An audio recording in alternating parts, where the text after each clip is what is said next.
Business क्यों नहीं चलता? क्योंकि जो संगत है ना, उनकी संगत को नहीं बदलते, बाकी सब चीज बदल देते हैं।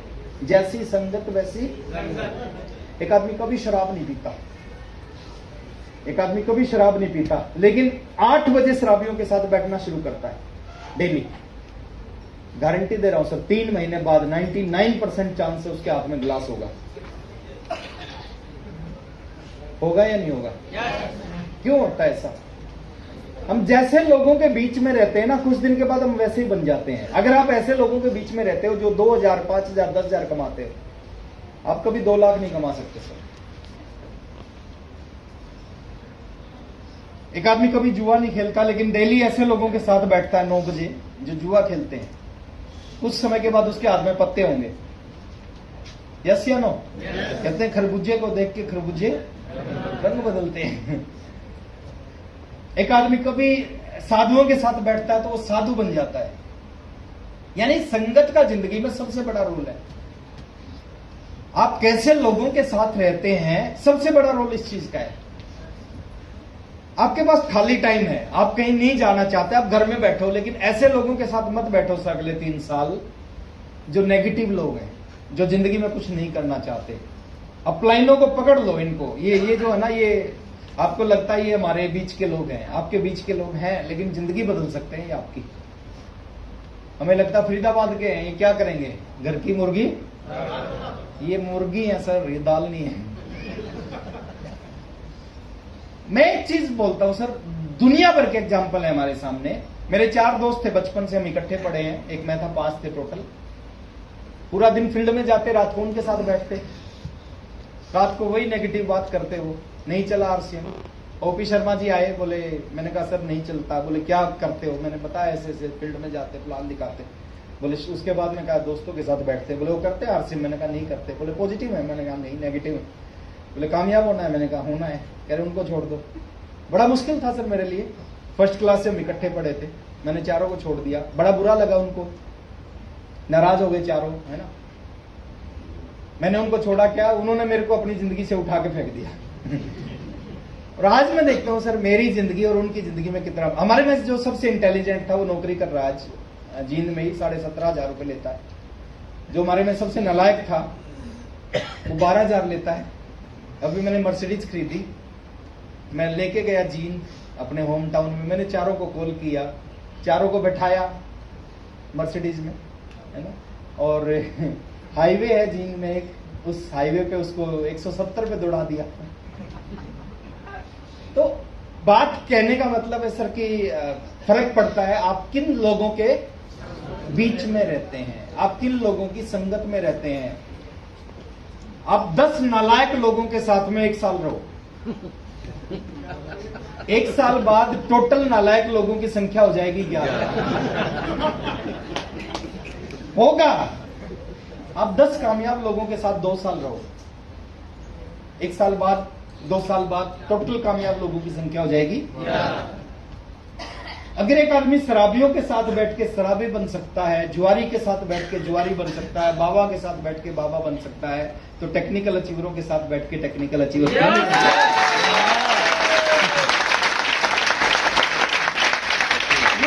ये सर आपके जो डायरेक्ट लीडर हैं, आपके जो कोर लीडर हैं, इनकी आप संगत में रहो सर, ये लाइफ को बदल देते हैं। इस बिजनेस में जुड़ना नहीं है, सीखना है। जुड़ते बहुत सारे लोग हैं, जुड़ने से स्टारू भी बनते, तो 4 करोड़ स्टारू भी होते। स्टारू भी कौन बने? सीखा, जिन्होंने सीखा इस इंडस्ट्री में आके, इस बिजनेस में आके, वो स्टारू भी बने हैं। तो मैं जुड़ना नहीं, सीखना है, सुनना नहीं। बहुत सारे लोग सुनते हैं, हर बात को सुनते हैं, लेकिन वो मानते नहीं है, करते वही है जो उनको अच्छा लगता है। सुनना नहीं है, मानना है। सुनने से कुछ नहीं होता, सुनने से अगर होता, हर मोटे आदमी को पता होता पतला कैसे होना है। वो पतला क्यों नहीं होता? मानता नहीं है वो। सुनना नहीं है, मानना एक सबसे बड़ा रोग है दुनिया में।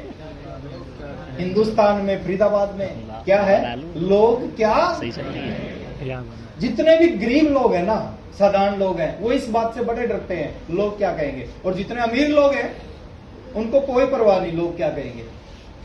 टाटा कुछ भी करता है उसको कोई परवाह नहीं होती कि लोग क्या कहेंगे। नमक बनाए, इतना बड़ा बिजनेसमैन नमक बनाएगा, लोग क्या कहेंगे, कोई परवाह नहीं है सर उसको।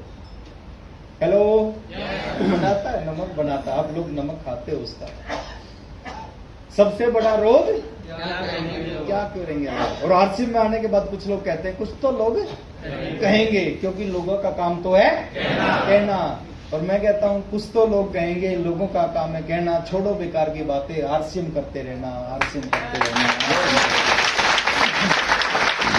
ये है सर इस बिजनेस का फार्मूला।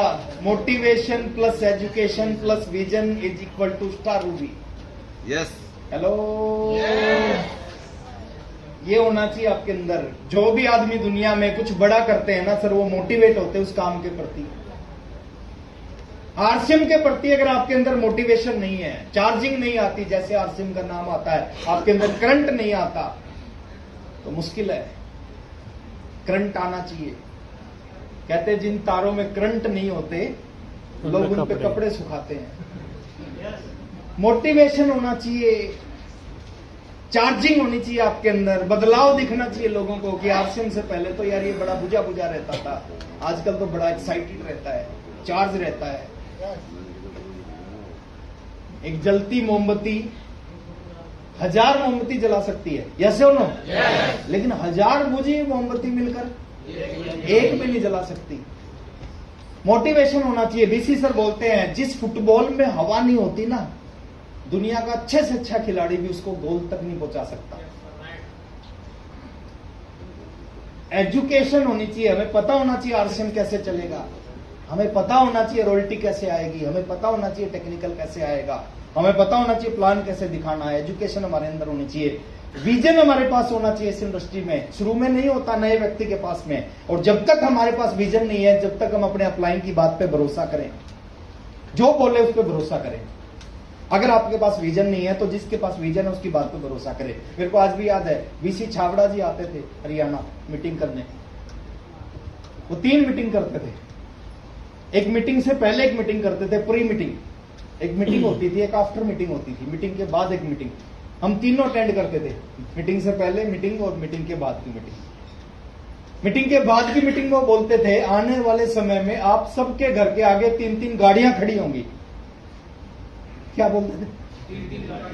अच्छा, हम साइकिल पे आते थे, एक साइकिल वाले को बोल दो 3-3 होगी गाड़ी होगी, उसको विश्वास नहीं होगा। अगर उसको बोल दो पुरानी स्कूटर खरीदेगा, उसको विश्वास हो जाएगा खरीदूंगा। बीसी छाबड़ा जी स्कूटर और बाइक की बात नहीं करते थे, वो कहते थे गाड़ियां होंगी और वो भी 3-3। हमें और लगता है ऐसा कभी होएगा ही नहीं, लेकिन हमने बीसी छाबड़ा जी की बात पे विश्वास करना शुरू किया। आज लगता है बीसी छाबड़ा जी कम बोलते थे। 2 कमरों के घर में रहते थे, बीसी छाबड़ा जी बोलते थे कि आने वाले समय में करोड़ों के घरों में रहोगे। हमें लगता था कैसे होगा, ऐसे हो ही नहीं सकता। आज लगता है कि यार कम बोलते थे। विजन था उनके पास में इस इंडस्ट्री का, उनको पता था ऐसा होगा। और आपके पास जब तक विजन नहीं है, आप किसी ऐसे व्यक्ति पर विश्वास करो जिसके पास विजन है।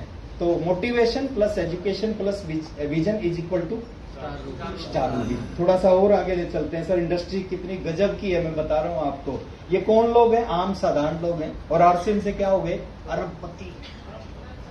क्या हो गए? अरबपति। कैसा शब्द है ये? अरबपति। अरबपति हो गए आरसीएम से। साधारण लोग हैं, आम लोग हैं, सिंपल लोग हैं, साधारण फैमिली से बिलोंग करने वाले लोग अरबपति हो गए। कितनी जीरो होती है अरब में? 100 में कितनी होती है? 2। 100 की जीरो पता है आपको? अरब की नहीं पता। ये अरबपति हो गए, 100 करोड़। ये रवि ओपी शर्मा आरसीएम ज्वाइन नहीं किया, इनके पिताजी से विरासत में मिला सर। इनके पिताजी आईएएस ऑफिसर थे, दुनिया से गए, आईएएस की नौकरी इनको नहीं मिली, लेकिन आरसीएम करते थे। आरसीएम की डिस्ट्रीब्यूटरशिप इनके नाम ट्रांसफर हो गई।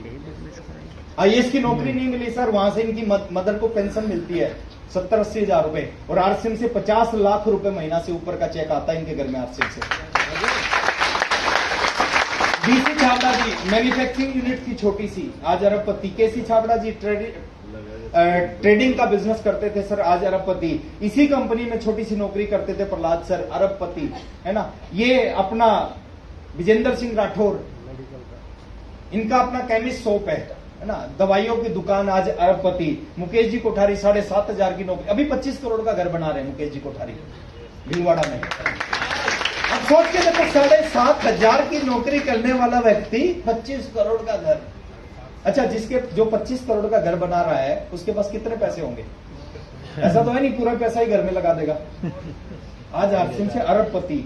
सुरेंद्र जी बस एक केबल नेटवर्क, मैंने देखा है सर व्हाट्सएप को 100 रुपए इकट्ठे करते हुए बेल बजाते थे, वो 100 रुपए पीला कार्ड होता था, उस पे 100 रुपए वो केबल का जो पैसा लेते हैं 100 रुपए, 3-3 रुपए 4-4 रुपए एसटीडी पीसीओ में लोगों के 4-4 रुपए काटते देखे हैं मैंने व्हाट्सएप को। मैं जानता हूं, पुराने जानकार है मेरे। आज आरसीएम से अरबपति। क्या अरबपति। अवधेश जी टीटी की नौकरी करते थे, आज आरसीएम से अरबपति, है ना। राजाराम सारण एक पेस्टिसाइड कंपनी में 4,500 की नौकरी करते थे, आज आरसीएम से। अच्छा, एक आदमी किसी काम को कर सकता है ना, इसका मतलब उसको हजारों लाखों लोग भी कर सकते हैं। एक रॉयल्टी अचीवर बना आरसीएम में, उसके बाद हजारों बन गए। एक टेक्निकल बना, उसके बाद हजारों बन गए। एक करोड़पति बना, उसके बाद हजारों बन गए। और आने वाले समय में देखना हजारों अरबपति होंगे। हेलो, फरीदाबाद के जब अमीर लोगों की लिस्ट बनाई जाएगी ना, फरीदाबाद के अमीर लोगों की लिस्ट बनाई जाएगी, उसमें सबसे ज्यादा नाम आरसीएम वालों के होंगे। ये बिजनेस आपसे कुछ नहीं मांगता, आपकी एज क्या है नहीं मांगता। हेलो, आप छोटे हो बड़े हो नहीं मांगता। 18 साल चाहिए। 18 साल की कंडीशन आरसीएम की नहीं है। भारत के संविधान में लिखा हुआ है कि कोई भी आदमी बिजनेस करना चाहता है उसकी एज 18 साल से ऊपर, 20 साल हो, 30 साल हो, 50 साल हो, आप आरसीएम कर सकते। बाकी दुनिया के किसी भी और काम में ऐसा नहीं होता सर। आप किसी भी उम्र में डॉक्टर बनना चाहो तो नहीं बन सकते। एक उम्र है, उस उम्र में डॉक्टर बन सकते, उसके बाद नहीं बन सकते। किसी भी उम्र में आप सीए नहीं कर सकते, किसी भी उम्र में आप यूपीएससी का एग्जाम नहीं दे सकते। एक एज है, उस एज के अंदर दे सकते, उसके बाद नहीं दे सकते। किसी भी एज में आप सैनिक नहीं बन सकते, फौज में नहीं जा सकते, एक एज तक जा सकते हो। लेकिन आरसीएम को किसी भी एज में शुरू कर सकते हो। 20 साल के हो कर सकते हो, 35 साल के हो कर सकते हो, 55 साल के हो कर सकते हो, 72 साल के हो कर सकते हो, 80 साल के हो कर सकते हो, 90 साल के हो कर सकते हो। मैं तो कहता हूं आपकी ये नबज चलनी चाहिए, आपका केवाईसी ओके हो जाएगा। आपका धर्म क्या है नहीं पूछता, आपकी हाइट, टैलेंट, फैमिली, एक्सपीरियंस, आप लेडीज है जेंट्स है नहीं पूछता सर, क्वालिफिकेशन नहीं पूछता। बाहर 10,000 की नौकरी के लिए पूछा जाता कितने पढ़े लिखे हो। यहाँ अनपढ़ लोग हैं सर, 3.5 लाख रुपए महीना कमाते हैं। अनपढ़ लोग जो कभी स्कूल में नहीं गए, लिखना नहीं आता, केवल बोल के समझाते हैं आरसीएम, 3.5 लाख रुपए महीना कमाते हैं। मेरे ग्रुप में एक साइकिल में पंचर लगाता था सर, कभी स्कूल में नहीं गया, हिंदी नहीं बोलता, प्रेमचंद बिंद, 95,000, 1,03,000, 1,07,000 का चेक आता है उसका। ये पावर है सर इस बिजनेस की, ये कुछ नहीं मांगता। अब जब कुछ नहीं मांगता तो फिर क्या मांगता? बताओ क्या मांगता? यस। देखिए आपके अंदर आग कितनी है इस बिजनेस में आने के बाद में। आग लगी होगी चलेगा, आग नहीं लगी होगी तो एक बार 2 चिड़िया और चिड़िया का बच्चा आसमान में उड़ रहे थे। अचानक उनके बराबर से एक रॉकेट निकला, बहुत स्पीड से ऊपर गया। अब चिड़िया का छोटा बच्चा पहली बार रॉकेट देखा। पहली बार रॉकेट देखने के बाद उसने लगा कि कोई पक्षी है। उसने अपनी माँ से पूछा, माँ ये पक्षी कौन सा था जो इतनी स्पीड से ऊपर गया? उसकी माँ ने उसको देखा, देखने के बाद उसने भी पहली बार देखा था। उसकी माँ ने जवाब दिया, बेटा मेरे को ये तो नहीं पता ये पक्षी कौन सा है, लेकिन ये जरूर पता है ये इतनी स्पीड से ऊपर इसलिए गया है, इसकी पूंछ में आग लगी हुई थी। यानी जिसकी पूंछ में आग लगती है वही ऊपर जाता है, और जिसकी पूंछ में आग नहीं लगती। थोड़ा आगे लेके चलता हूं सर, ये फार्मूला है सफलता का। किसी भी काम में कोई भी आदमी करता है, फार्मूला यही है, इसके अलावा कोई फार्मूला क्या है? आप किसी भी काम को करोगे क्या हो जाओगे? 100% लोग फेल होते हैं सर, 100%। पूरी दुनिया में एक भी ऐसा आदमी दिखाओ मेरे को जिसने कहा कि मैंने इस काम को किया तो पहली बार में सक्सेस हो गया। नो, नहीं मिलेगा। 100% लोग करते हैं और क्या हो जाते हैं? अच्छा, फेल होने के बाद 99% लोग दोबारा उस काम को नहीं करते और फिर बोलते हैं हमने भी किया था। पहली बार साइकिल पे चढ़ते हो तो क्या होता है? कितने 100 गिरते हैं सर। 99 नहीं चढ़ते, 1% फिर चढ़ते हैं, फिर गिरते हैं, और फिर चढ़ते हैं, फिर गिरते हैं, फिर चढ़ते हैं, फिर गिरते हैं, और जब तक चढ़ते रहते हैं जब तक वो साइकिल चलाना सीख नहीं जाते।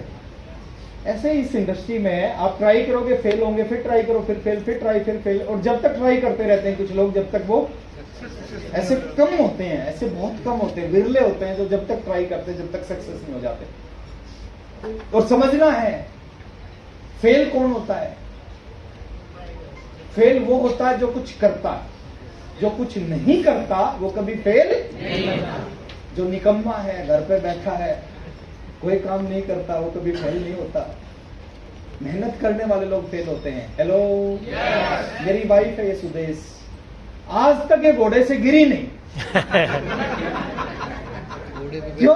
क्योंकि आज तक ये घोड़े पे चढ़ी नहीं। गिरेगा कौन?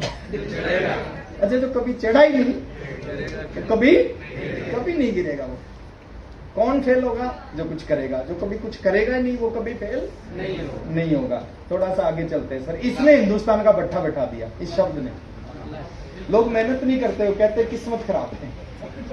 4 लोगों को प्लान नहीं दिखाते, बोलते किस्मत खराब है। सर जिंदगी में कुछ भी करना, आप इसको मत, ये काम मत करना, आरसीएम करना मत करना, वो आपकी मर्जी है।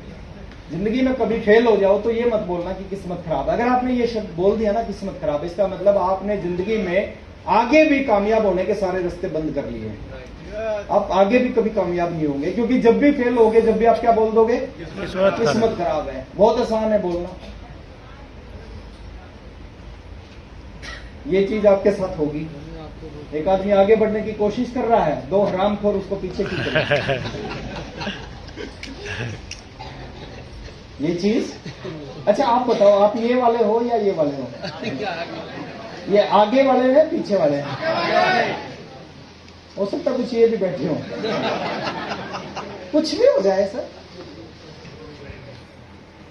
आप नौकरी करते रहो, आप दुकान करते रहो, आप खेती करते रहो, पढ़ाई करते रहो, आप हाउस वाइफ हैं, घर का काम करते रहो, 2 घंटे इस बिजनेस में लगाना शुरू करो। 1 साल, 1.5 साल, 2 साल, चमत्कार होगा सर, चमत्कार।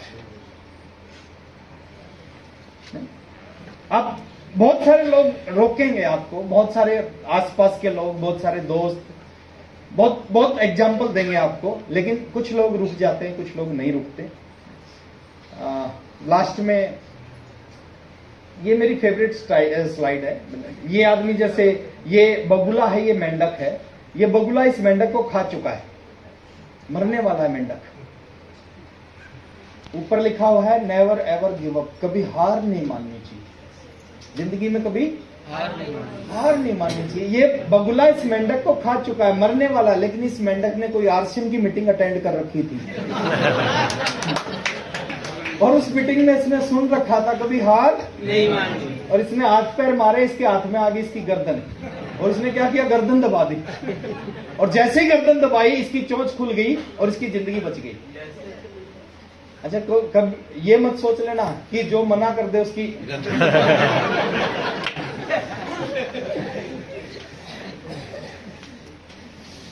तो भी हार नहीं माननी चाहिए सर। ये मेंढक को समझ में आ गया, हार नहीं माननी। हम इंसान हैं, हमारे को नहीं समझ में आ सकता क्या हार नहीं माननी।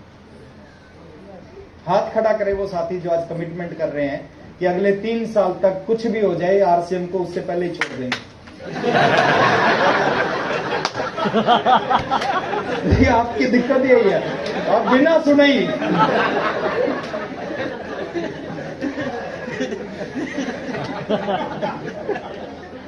अच्छा, वो साथी हाथ खड़ा करें जो कहते हैं कि सूरज पूरब की बजाय पश्चिम से निकल सकता है, लेकिन मैं 3 साल तक आरसीएम नहीं छोड़ूंगा, लगातार करता रहूंगा।